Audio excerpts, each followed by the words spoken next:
2 பேருக்கு வெங்காய சட்னி செய்கிறது எப்படின்னு சொல்கிறவாங்க. இட்லி தோசைக்குங்க.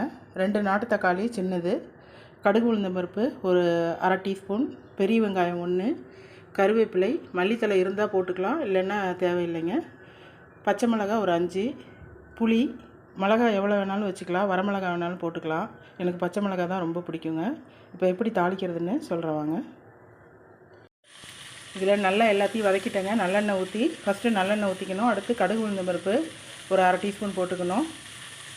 அதுக்கு அடுத்தது கருவேப்பிலை பொரிஞ்ச உடனே பச்சை மிளகாய் நல்லா போட்டு நல்லா வெடித்து வரணுங்க. அதுக்கு பிறகு வெங்காயம் தக்காளி நல்லா வதக்கிட்டு மல்லித்தலையை லாஸ்ட்டாக போட்டு லேசாக வதக்கிக்கணும். இதை நல்லா ஆற வச்சு மிக்சியில் அரைச்சிக்கலாம். சட்னி அரைச்சாச்சுங்க. பாருங்கள், இட்லி ரெடியாக இருக்குது. கொஞ்சம் டேஸ்ட் பண்ணி பார்க்கலாமா?